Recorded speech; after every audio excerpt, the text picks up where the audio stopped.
All right, let's see what Nick has to say on this topic. Buckmaster says, it true you and April have been doing nitrous oxide to get high and pass drug tests? No.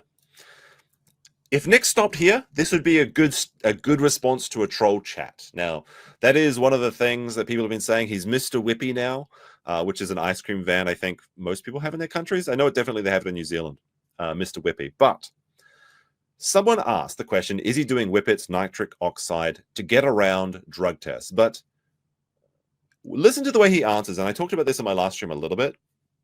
But when you notice Nick doing this one time, you'll notice him doing it every time. Even going back and looking at his old streams, you'll see the way that he always picks these sort of silly sort of chats that he can manipulate into a, well, I didn't technically lie situation. He's lawyering. This is his lawyer bone activating. So I'll go back a bit and just listen to the whole thing. Then I'll talk about it a bit more. Hold on. Buckmaster says, it true you and April have been doing nitrous oxide to get high and pass drug tests? No. I don't know how doing nitrous oxide would help you pass a drug test. The way you pass a drug test is not doing drugs. That is true. Unfortunately, he looks rough, doesn't he? He looks really rough. But yeah, this sort of manipulative language where he's like, is it true I've been doing whippets to avoid to pass drug tests? The implication is very clearly, have you been doing whippets to get high? Because whippets, nitric oxide, is not detectable on drug tests. And he says, no, how would that help me pass a drug test? So it's very annoying. It's very frustrating. And he does it all the time. And like I said, once you notice it once, you'll notice it every time. But he needs to stop doing this because while he thinks this is very clever, with the amount of public anger about his lies and his fake life and his fake family man virtues and everything, like when you hear these sort of things, when you see these sort of things, it makes you angry. And it doesn't give you any benefit. It doesn't help your audience that like you still. And there are some people that like him still. And it doesn't help the people. I mean, it definitely doesn't help the people that don't like you because you just see through it and it makes you really very frustrated, very frustrated. Just stop it. Just stop it. Just at least lie about it or don't say anything. He said no, then he had to add on that little thing so he could say that he's like, well, I never technically lied.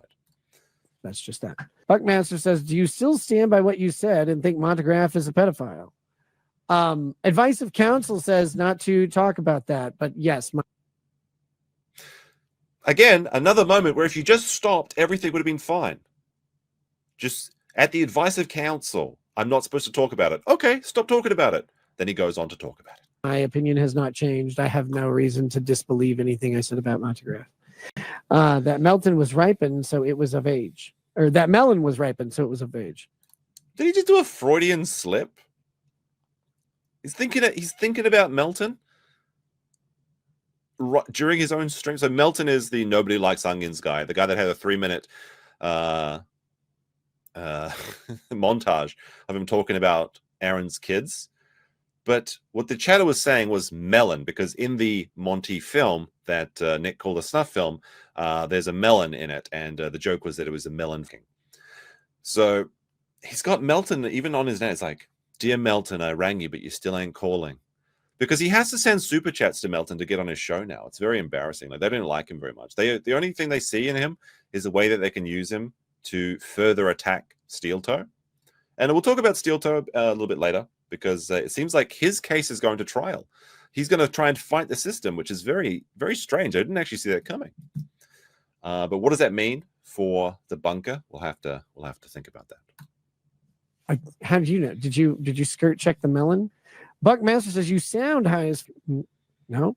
So a lot of people have commented on this as well, that Nick's voice sounds different, and a lot of people are blaming the NOS for that, the whippets, and you'll have to be your own judge on that. But he definitely sounds a lot higher pitched, a lot whinier. Maybe he just got out of practice of speaking a lot, but you can kind of hear defeat in his voice. It's a little bit sad, you know. Just sober. One thing that was funny to me. No, look, I know I. Now he's still got the. He still has the blue ring. Just sober. So the blue ring. If you don't know the deepest lore in this ring, if you wear like a metal ring when you're lifting, it's potential you could deglove one of your fingers, which is a terrible fate. So the man that has a heat allergy and has not exercised or been outside except to go to court cases for the last 7 months still makes sure to wear his what is this, like it's not a latex ring or something, because you wouldn't want to hurt your finger while you're picking up the Baldo or something. I don't know. Maybe he just likes the feeling of rubber on his skin. Maybe that's where the Baldo thing comes from already. But the other hand had like a black ring that people was suggesting was a swinger ring. It could have been like one of those Fitbit rings or something as well, I suppose. That one's gone. So does that mean silicone? Thank you, silicone. Does that mean that April's gone and forever? We don't know. One thing that was funny to me. Now, look, I know I sound a little bit different from before. But why? There's some reasons for that, Such as that are not medical reasons, and mostly my speculation. But a lot of little things have changed about me because I've been through a year of real shit, and a lot of it's a product of my own decisions. Like it's not like it's someone else's fault. Okay. Like I got it. And I'm dealing with that and those consequences, and will continue to do so for a while. It's been frustrating waiting on the timeline to deal with that because people think like basically everything resolved within like 7 or 8 months, right? It's like I think it's like been 8 months almost exactly since this happened. I mean, that's still kind of quick for the legal system. What do you guys think of his new streaming setup? This is the up the nose. It's the view. It's the view that you get if you're a line of coke moments before you die. I can't see this Joker painting and not have a giggle every time I see it, because the deepest lore in this painting is that it's like $20,000 to $60,000, and it seems like it's signed by the Joker. But then, like, did the painter do this or did Nick do this? The Joker's, of course, that Nick signed it himself as the Joker because you're just one bad day away from becoming the Joker yourself. But these are kind of nostalgic, like the cat painting. This is the painting he bid against his mother to get when the lawyer's Zoom thing malfunctioned. And it's like, no, I'm not a cat. And you've got the Johnny Depp behind here. You can see it's all the glory days are behind him. It's a little bit poetic in its own way. The glory days are all long gone. But the only thing looking forward is the Joker, and that's the future that he faces. But it's not the Joker 1 future. It's the Joker 2 future, where the cops take him out back and they have their way with him. Very sad. Very sad. Being like elusive or evasive. It's like, well, no, you exercise your rights, and then you move on to the next phase, which right now is a court calendar. I get to take a step on that direction and on the 24th. And I'm anxious. And that was yesterday. Just to like be done with that shit and just go on. One of the hardest parts about being under the scrutiny of the system is that you can't just do drugs and strange women. That is pretty rough. Have to just endure being in there. You're not in control of the timeline. So what you want to do doesn't always manifest in what you can do at any given moment. And during that time, a whole bunch of other shit happened too. Now, Nick did say that when this is all said and done, he was going to tell his side of the story. Shouldn't he be able to do that now? Provided he doesn't break any of the terms and conditions of his plea agreement, surely he could just tell his side right now. Now, in the plea agreement, he can't claim to be innocent. That's one thing that we'll check out. But like I said, I had a prediction that I don't think he'll ever really talk about it, except in like these very sort of vague ways or lawyerly ways, which might be for the best, for him anyway, if he's going to talk about it at all. But my prediction is still that when he comes back to streaming, if he does come back as a regular streamer, is that he'll say like, well, it's all behind us now. I don't want to revisit it. Yeah, some messed up things happened. There was mistakes on both sides, but it's over now. Let's move forward. I feel like telling his side of the story and what truly happened, I feel like that's off the table at this point. I think it's going to be long gone.